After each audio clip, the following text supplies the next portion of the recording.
Eu perdoo, tu perdoas, ele perdoa, nós perdoamos, vós perdoais, eles perdoam. Adivinha só qual é o tema da palavra de hoje? Prepara o seu café e vem com a gente, logo depois da vinheta. Os Paroleiros, todas as terças, quintas e sábados, uma nova roda de conversa bíblica e simples. Vambora, que hoje é dia de parola! Muito bom, pessoal! Estamos de volta aqui, então, para mais uma parola inédita dentro do tema Fundamentos, parola de número 97, e hoje nós estamos estreando mais um integrante aqui do Grupo dos Paroleiros, seu 04. E aí, Xandão, firme e forte, bonito? Belezinha, seu Arthur, seu Paulo, tudo bem, queridos? Na benção, tranquilo. Xan. Eu queria fazer isso, mas eu segurei, Paulinho. Tá liberado, tá liberado. Amém. Que honra, velho. Que honra, cara. Você com a gente. Que top, mano. Eu que agradeço a oportunidade de estar junto com vocês aí. Então é o seguinte, o Xandão vai estar com a gente nessa semana e na semana que vem, enquanto o nosso Mente Brilhante cumpre a suspensão automática de 2 parolas por indisciplina. Diz ele que é para dar aula no Rema. Mas, na verdade, né, Paulinho, são 2 jogos de suspensão, né? Tá de banco, né? Depois a gente explica o porquê, né? Mas fez feiura. Eu acho que foi falta feia, falta de Jesus no coração. Foi. Se jogou, né? Esperou o contato veio. Desse jeito. Ó, vamos então, meninos, começar aqui os nossos trabalhos. E essa semana em específico nós vamos falar, então, a respeito do perdão. O perdão faz parte dos fundamentos da fé, faz parte do fundamento de qualquer homem e mulher que desejam ter uma caminhada com Cristo. Então, vocês perceberam que nas últimas paródias a gente tem abordado assuntos que são fundamentais para a caminhada cristã, e o perdão não é diferente. Então, como a gente tem feito isso de praxe já quando a gente abre um novo assunto, a gente vai entrar aqui neste primeiro bloco fazendo uma definição simples, rápida e tranquila a respeito do que é perdão. Então, vamos adiantar aqui, eu vou fazer um bate-bola aqui, um ping-pong rapidinho com vocês aqui. Perdão não é desculpar simplesmente. Perdão não é um sentimento. Perdão é uma decisão. E eu digo mais, perdão é um mandamento. Assim como Jesus ensinou na oração do Pai Nosso, se nós não perdoarmos aqueles que nos ofendem, tampouco nosso Pai Celestial também nos perdoará. Vamos partir por aqui, então? O que vocês acham? Amém, tranquilo. Top. Tá bom. Paulinho, primeiro passo é teu hoje, vamos lá. Maravilha. Já que você citou a oração do Pai Nosso, Arthur, Mateus 6, né? Ali no versículo 12, o ensino que Jesus traz é: perdoa-nos as nossas dívidas, assim como nós temos perdoado aos nossos devedores. Você falou algo que a mim me chama muita atenção, e eu concordo em número, gênero e grau contigo, quando você fala que perdão é uma ordem, é um mandamento. Porque os mandamentos bíblicos, eles têm uma característica, eles são condicionais, não é? Quando fecha-se o bloco no Deuteronomos, a segunda lei, ou a conclusão da lei, quando no Deuteronômio se fecha o bloco de transmissão de mandamentos, no capítulo 28, e aí começa o testemunho de Moisés, a memória, né, e o relato da morte de Moisés, esse bloco fecha-se com as condicionais do cumprimento e do não cumprimento dos mandamentos. Deuteronômio 28, primeiro e segundo, na verdade, diz: se atentamente ouvires os mandamentos que hoje eu te dou, né, e atentar para os cumprir, sobre ti virão essas bênçãos e te alcançarão. E aí lá no verso 15, porém, será que se ouvires e não cumprires os mandamentos que hoje te dou, sobre ti virão essas maldições e te alcançarão. Então é condicional. As leis são condicionais. Elas mexem com o meu senso de obediência ou desobediência. Elas mexem com o meu poder de decisão, né, em cumpri-las ou em não cumpri-las. E a gente viu a história da nação de Israel, no que diz respeito a cumprimento e descumprimento de lei, como que esse povo entrava em processos de bênção e igualmente entrava também em processos de maldição. Juízes, capítulo 2, versos 18 e 19, traz um ciclo que eu gosto muito. A palavra diz assim, ó: acontecia que quando o Senhor suscitava sobre Israel um juiz, Israel ia bem e prosperava. Capítulo 2, verso 18. Verso 19 diz assim: acontece, porém, que quando esse juiz morria, Israel caiu uma condição de pecado pior do que a sua última condição. Né? Então, esse gráfico de altos e baixos cada vez mais baixos, né? Uma situação sempre pior do que a anterior. Um abismo chamando outro abismo, né? Uma queda sempre pior do que a queda anterior. É o que Israel experimentava dentro desse ambiente do descumprimento destas condicionais que eram as leis de Deus. E o Senhor estabelece uma lei, quando ele estabelece o perdão. E na oração do Pai Nosso isso fica muito claro. Né? Há uma condição dizendo assim, cara, você só alcança perdão mediante o fornecimento, a doação do perdão. Perdão é uma troca, né? Assim como qualquer lei é uma troca. A lei é uma troca inteligente, o cumprimento da lei é uma troca inteligente, né? Por quê? Porque eu vou cumprir e vou ser abençoado. Ah, mas cumprindo a lei, então eu tenho mérito para ser abençoado? É isso que você está falando? Não, de jeito nenhum, cara. Nem isso me dá mérito. Isso não amplia o meu mérito. Tudo é por graça. Mas o Senhor estabelece critérios, e a palavra-chave aqui, então, não é mérito, é critério. O Senhor estabelece critérios para que eu possa alcançar bênção de uma maneira consciente, de uma maneira que venha a ser, que venha a fluir da minha razão, inclusive. Né? Que venha fluir da minha consciência, do meu poder de decisão.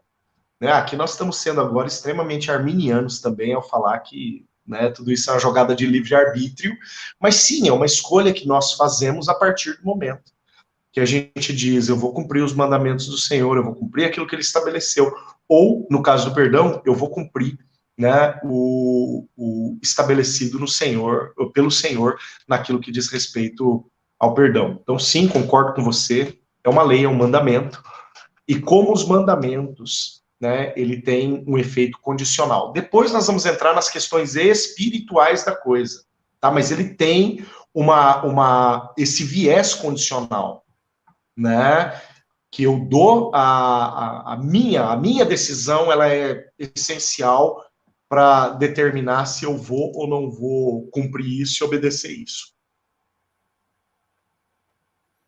Eu concordo com o Paulinho, né, que é uma decisão, aliás, né, Deus entrega sempre a decisão na nossa mão, se a gente vai querer ou não cumprir, né, os mandamentos, seguir.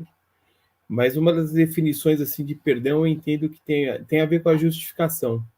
Quando Deus nos justifica, né, declarando que a gente tá liberado, né, fomos remidos daquilo que nos acusava, nós somos perdoados por Deus e não tem mais acusação nenhuma diante dele, né?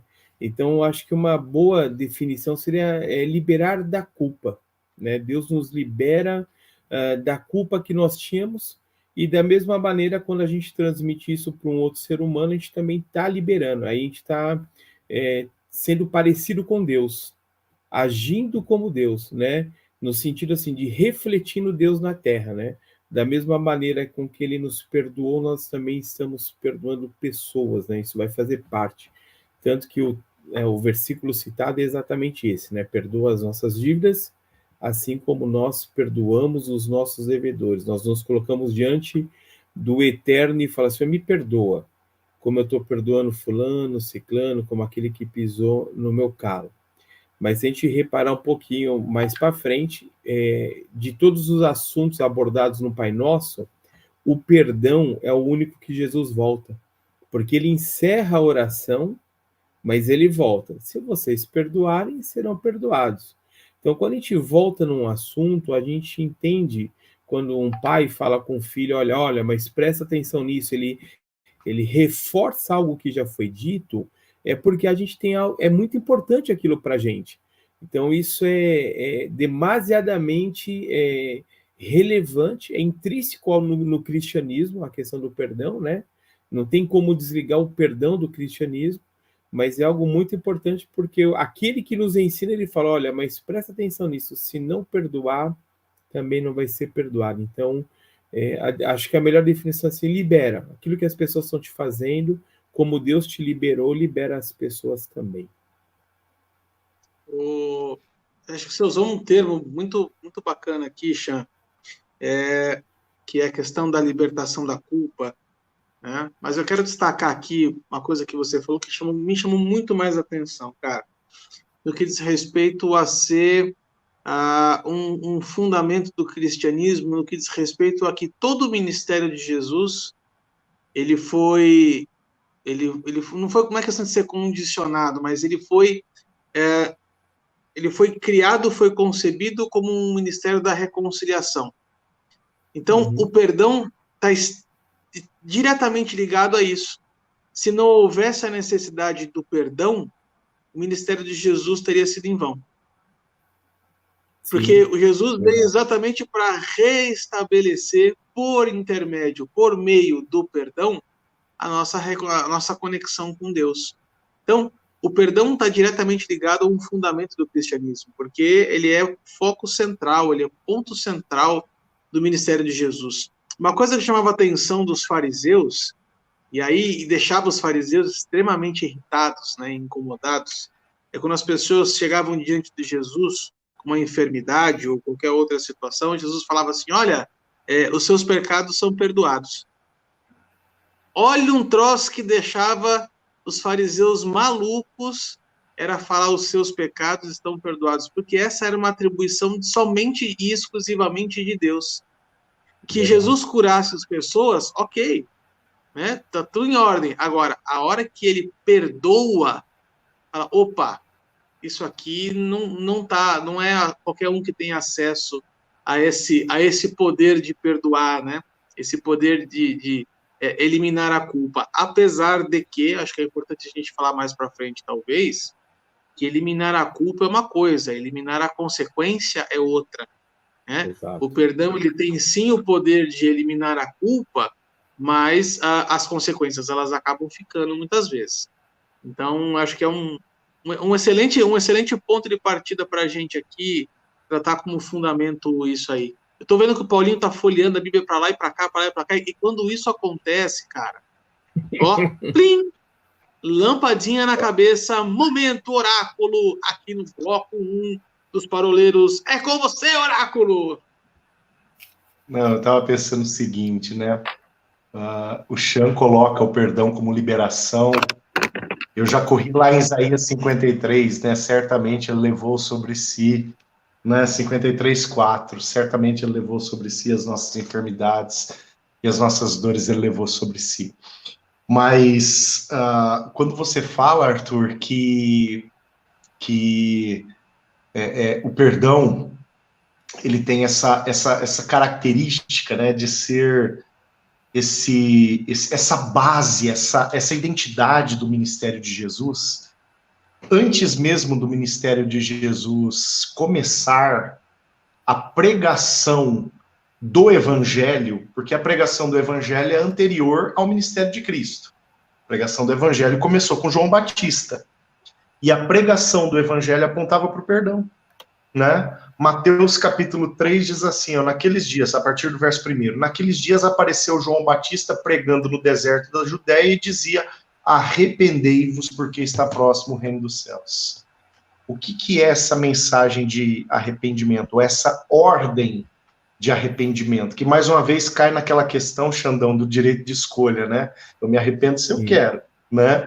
Mas aonde cai exatamente essa mensagem do arrependimento? O que o arrependimento, ou esse senso de uma necessidade de arrependimento, vai gerar?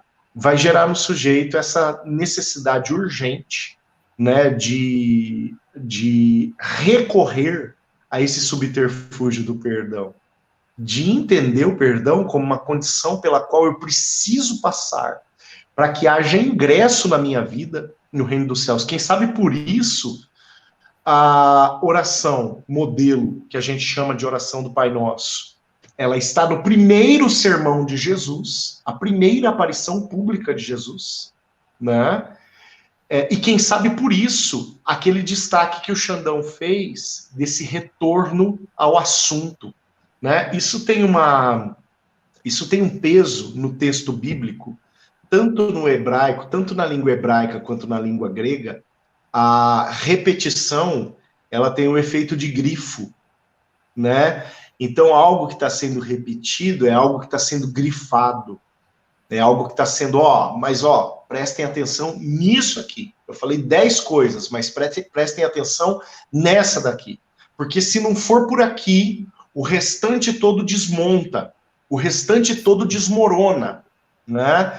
Então, se essa é a porta de entrada do reino, arrependei-vos porque é chegado o reino dos céus. Se essa é a porta de entrada do reino, eu não encontro uma maçaneta para abrir essa porta se não for o subterfúgio do perdão. Cara, eu posso estar diante do reino, eu posso estar diante da porta, eu posso estar diante do sinal de entrada.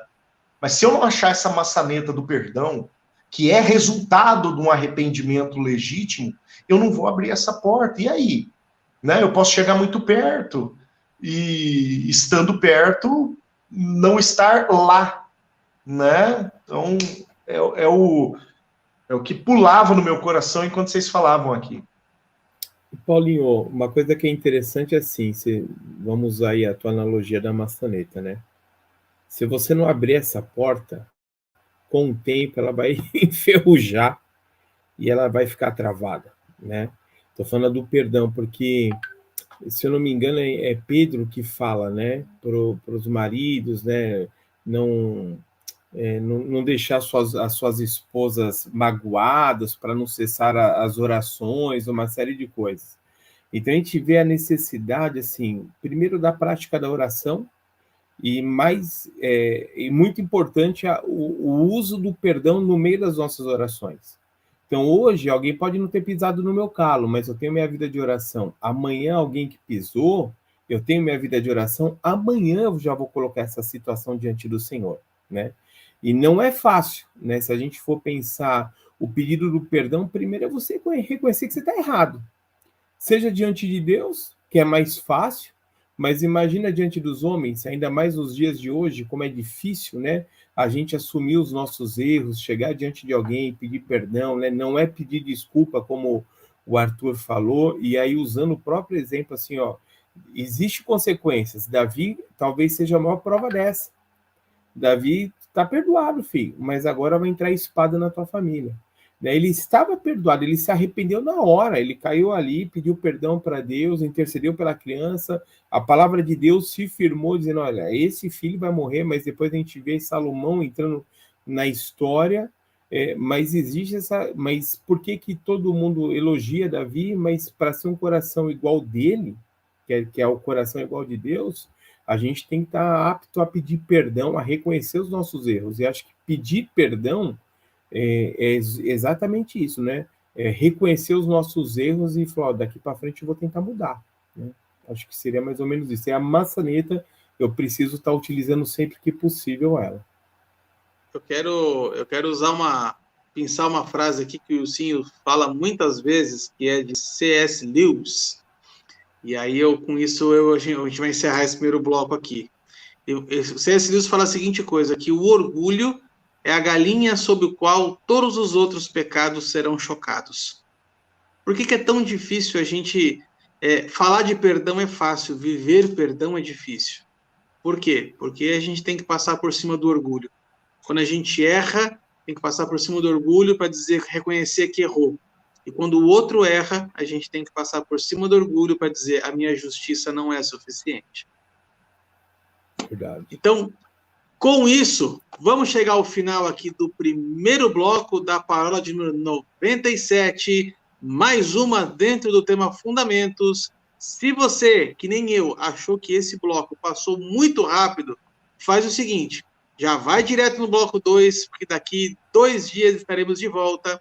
Siga-nos nas nossas redes sociais, no Facebook, no Instagram, no YouTube e também em versão de podcast no Spotify, para você ficar ouvindo enquanto espera a preparação da sua marmita fitness lá no restaurante saudável.